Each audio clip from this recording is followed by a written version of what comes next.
ராம் ராம். வாழ்க வளமுடன். Voice of காஞ்சி நேயர் அனைவருக்கும் இனிய மாலை வணக்கம். இன்னைக்கு நம்ம வாழ்க்கையில மாமா தாய் மாமாங்கிற உறவு எப்படி இருக்கும் அப்படின்னு ஒரு உண்மையா நடந்த ஒரு சம்பவம்.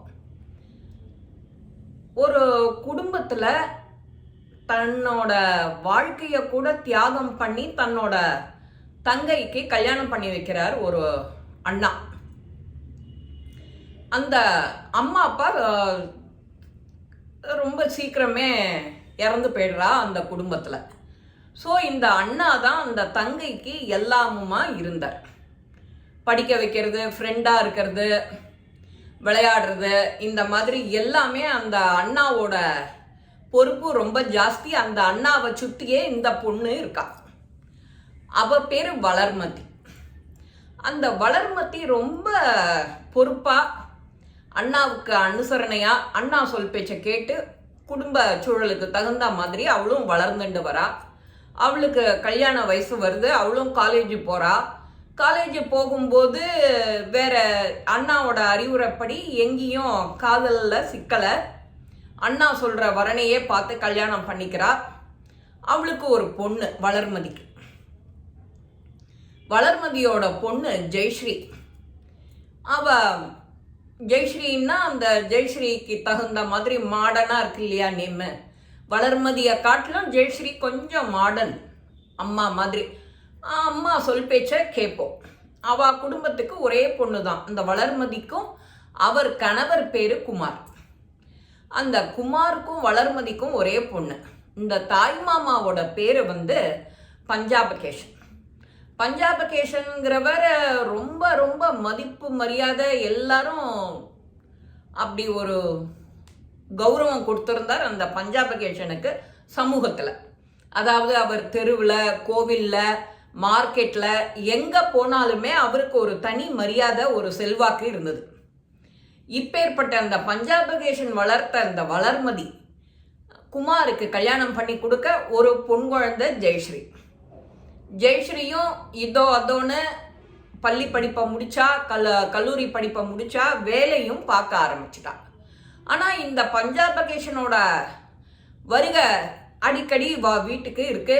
இந்த தடவை பொங்கல் வருதோ இல்லையோ, பொங்கல் வாழ்த்துக்கள் சொல்லிட்டு பொங்கல் சீரு கொடுக்கலான்ட்டு வராரு அந்த அண்ணா. அவருக்கே 60க்கு மேலே ஆயிடுது வயசு.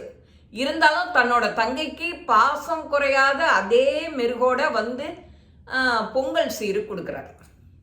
பொங்கல் சீரு கொடுக்கும்போது, என்னப்பா ஜெயஸ்ரீயை காணோம் அப்படின்னு அவர் உள்ள கேட்டுக்கிட்டே உள்ளர நுழையிறார். வளர்மதி, என்னன்னா நீ இந்த தடமும் அவளையே கேட்டுக்கிட்டு வர, என்ன நீ கவனிக்கவே இல்லை பத்தியா, என் பேரை சொல்லிட்டே வரல பத்தியா, நீ அவளை பார்க்க தான் வந்தியா அப்படின்னு இவ கொஞ்சம் செல்லமா கடிஞ்சிக்கிறான்.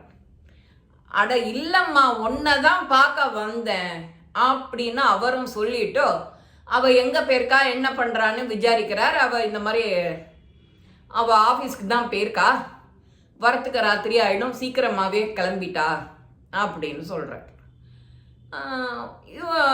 இந்த ஜெயஸ்ரீ ஈவினிங் சீக்கிரம் வந்துடுறா. அன்னைக்கு இவ ஃபோன் பண்றா, இந்த மாதிரி மாமா வந்திருக்கா, சீக்கிரம் வா அப்படி. வேலையெல்லாம் முடிச்சுட்டு உங்கேயும் காலதாமதம் ஆக்காம சீக்கிரம் வான்னா வந்துடுறா. வந்த உடனே மாமாவை ஓடி போய் கட்டிக்கிறா. என்னதான் வயசு பருவம் இருந்தாலும் கொஞ்சம் கூட வெக்கம் படாம உரிமையா, மாமா எப்போ வந்த, எப்படி இருக்க, எனக்கு என்ன கொண்டு வந்த ஸ்பெஷலா இந்த பொங்கலுக்கு அப்படின்னு இவ ரொம்ப உரிமையா கேட்குறா. அந்த உரிமை, அந்த பாசத்துல அவர் மயங்கிடுறார். அவர் பஞ்சாபகேஷன் எப்பவுமே பாசத்துக்கு ரொம்ப மயங்குவா இல்லையா, எல்லாரும் பாசத்துக்கு அடிப்பணிவா. அந்த பாசத்தாலேயே ஒரு குடும்பத்தை எப்படி வேணாலும் ஜெயிக்கலாம். இந்த பாசம் இருந்து போச்சு அப்படின்னா எல்லா உறவுகளும் இனிமையான உறவுகளா இருக்கும். அந்த மாமாவுக்கு ரொம்ப சந்தோஷமாகி பைக்குள்ளேருந்து ஒரு பெரிய அட்டடபாவை எடுத்து அந்த இவகிட்ட நீட்டுறார், ஜெயஸ்ரீட்ட. அழகான ஒரு பட்டுப்புடவை. எனக்கு காட்டன் புடவை, இவளுக்கு பட்டுப்புடவையா அப்படின்னு கேட்குறா வளர்மதி. இல்லைம்மா, அவளுக்கு இன்னும் கொஞ்ச நாளில் நம்ம கல்யாணம் பண்ண ஆரம்பிச்சிடுவோம், வரன் பார்ப்போம். அப்போ நான் உரிமையாக கொடுக்க முடியாது. ஸோ இந்த தடவை என்கிட்டையும் கொஞ்சம் அவள் கலருக்கு தகுந்த மாதிரி ஒன்று வாங்கி கொடுக்கணும், நல்ல கடையில் நல்ல புடவையா அப்படின்னு என் மனசில் தோணித்தே எடுத்து கொடுத்துட்டேன் அப்படின்னு அந்த மாமா சொல்கிறாரு. இவ ஓடி போய் கட்டின்னு நமஸ்காரம் பண்ணிக்கிறா. அதை கட்டின்னு வந்து அழகு காட்டுறா. பொங்கலுக்காக நீ வாங்கி கொடுத்தது ரொம்ப ரொம்ப பிடிச்சிருக்கு மாமான்னு ஆசையாக வந்து நமஸ்காரம் பண்ணி ஆற தழுவிக்கிறான் அந்த மாமாவை. சரிப்பா, நான் உன்னை வெளிப்படையாகவே உன்னை கேட்குறேன். நீ இப்போது படித்த வேலைக்கு போகிற, நீ வேற யாரையும் ஏதானு கல்யாணம் பண்ணிக்கிறியா, காதல் பண்ணுறியா, லவ் பண்ணுறியா அப்படின்னு அவர் கேட்குறார். இல்லை மாமா, நான் எப்படி பண்ணிப்பேன், எனக்கு நான் வீட்டுக்கு ஒரே பொண்ணு இல்லை, அம்மா சொல்கிறத தான் கேட்பேன், அம்மா அதையே தான் எனக்கு சொல்லி சொல்லி வளர்த்துருக்கா அப்படின்னு அவர் சொல்கிறார். அவ சொன்னாலும் அவ கண்ணு கொஞ்சம் லேசாக காட்டி கொடுக்கறது, இவளுக்கு ஆஃபீஸில் ஏதோ அஃபேர் இருக்கு அப்படி. அந்த இதை மறுநாளைக்கு இவர் அங்கேயே ஒரு நாள் தங்கி அவளை ஃபாலோ பண்ணி போய் பார்க்குறார், விசாரிக்கிறார். விசாரிச்சா என்ன ஆறுது, அந்த மாமாவுக்கு இவர் சந்தேகப்பட்டபடி ஒரு ஊர்ஜிதம் ஆறுது. தன் கூட வேலை பார்க்குற ஒருத்தரை, ராமன்கிறவரை இவ விரும்புகிறா அப்படின்னு. இவர் யாருன்னே தெரியாதபடி அந்த ராமனையும் ஃபாலோ பண்ணி வீடு வரைக்கும் போகிறார். போன உடனே அந்த பையன் ஒரு வீட்டுக்குள்ளர போகிறான். ஆனால் அவனுக்கு யாரும் இல்லைங்கிறதையும் தெரிஞ்சுக்கிறார். இவளோட ஜாதக நோட்டையும் கையில் எடுத்துகிட்டு வரார். தங்கச்சிக்கிட்ட கேட்டுட்டு வாங்கிட்டு வரார். அம்மா, அவளோட ஜெயஸ்ரீயோட ஜாதக நோட்டை கூட நானும் ஜோசியரை பார்த்துட்டு வரேன் அப்படின்னு. போய் ஜோசியரை பார்க்குறார். பார்க்கும்போது சொல்கிறார், இப்போ இந்த பொண்ணுக்கு கல்யாணம் பண்ணக்கூடிய வயசு இருந்தாலும் அவள் கட்டாயம் லவ் மேரேஜ் தான், பட் அதுவும் 3-4 வருஷம் ஆகும் அப்படிங்கிற மாதிரி சொல்கிறார் அவர். இதையும் மனசில் வாங்கிக்கிறார். ஏன்னா வளர்மதி வீட்டுக்காரருக்கு அதில் அவ்வளவா நம்பிக்கை கிடையாது, அந்த குமாருக்கு அவ்வளவு நம்பிக்கை கிடையாது. இருந்தாலும் இவா சொல் பேச்சுக்கு கொஞ்சம் கட்டுப்படுவார். அவரும் மாமா கிட்ட ரொம்ப மதிப்பும் மரியாதையுமா இருப்பார். இவர் என்ன செய்கிறார், உடனே இந்த பையனை நீ மறுநாளைக்கு பொண்ணு பார்க்கவா, நான் வீட்டில் எல்லார்ட்டையும் சொல்லி ரெடி பண்ணுறேங்கிறார். மறுநாளைக்கு இந்த பையன் பொண்ணு பார்க்க வரான். இவர் அதுக்குள்ளர ஒரு நாளைக்கு நம்ம ஜெயஸ்ரீ குட்டியை பொண்ணு பார்க்க வரா, எல்லாரும் ரெடியாக இருங்கோ அப்படின்னு சொல்லிட்டு ஜோசியர் சொல்கிறத இவ வளர்மதிகிட்ட மட்டும் கொஞ்சம் தனியாக சொல்கிறார். இந்த மாதிரி ஜோசியர் சொல்கிறாருப்பா, லவ் மேரேஜ் தான் வரும்னு. நானும் இவளை கேட்டுட்டேன், இல்லைங்கிறா, பார்ப்போம், நாளைக்கு அந்த பையனை பார்த்துட்டு நம்ம முடிவு பண்ணலாங்கிறார். இவளும் சரி அப்படிங்கிறா. நீ என்ன சொன்னாலும் சரிண்ணா, நீ ரொம்ப இதில் போய் தள்ளிப்பட மாட்ட பாழுங்கிணத்துல, நீ என்ன பார்த்துட்ட, அது மாதிரி என் பொண்ணை நல்லா இது பார்த்து பண்ண மாட்டியா அப்படின்னு நம்பிக்கையாக சொல்கிறா.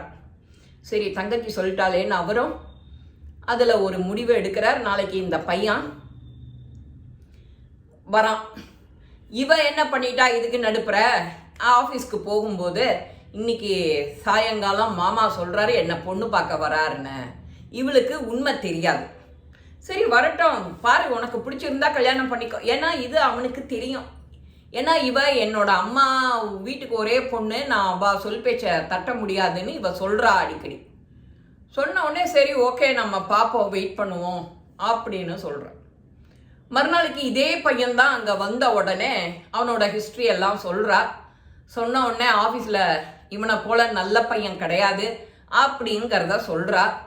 சொன்ன உடனே அந்த குடும்பத்தை பற்றி கேட்கும்போது, நான் ஒரு ஆசிரமத்தில் தாங்க வளர்ந்தேன், எனக்கு யாருமே கிடையாது, நான் ஆசிரமத்தில் நன்னா என்னை படிக்க வச்சா அவங்க மூலமாக தான் நான் அந்த வேலைக்கெல்லாம் வந்தேன். இப்போ ஒரு வீடு வாங்கியிருக்கேன், உங்கள் பொண்ணை நான் கல்யாணம் பண்ணிண்டா அவளை கண்கலங்காமல் கடைசி வரைக்கும் நல்லபடியாக பார்த்துப்பேன், பொறுப்பாக இருப்பேன் அப்படின்னு சொல்கிறான் இந்த பையன். சொன்ன உடனே இவருக்கு ரொம்ப மகிழ்ச்சி தாங்கலை. யாருக்கு, குமாருக்கு. இந்த காலத்தில் இப்படி ஒரு பிள்ளையா அப்படின்னு. அப்போ வளர்மதிக்கும் அவரே ஒத்துக்கிறாருன்னா ஓகேனுங்கிறா. அப்புறம்தான் சொல்கிறார், இவன் அனாதை கிடையாது, இந்த பையன் என் பையன் அப்படின்னு விட்டார் பஞ்சாபகேஷ். யாரும் அனாதை கிடையாது. எனக்கு அவன் தான் பையன். நான் இப்பவே அவனை தத்து பிள்ளையா எடுத்துக்கிறேன். என் பிள்ளைக்கு உன் பொண்ணை கொடுமா அப்படின்னு வளர்மதி கிட்ட கேட்குறார். ஏகத்துக்கும் சந்தோஷம். நமக்கும் இந்த பொங்கல் திருவிழா அன்னைக்கு இப்போ ஏற்பட்ட பதிவு.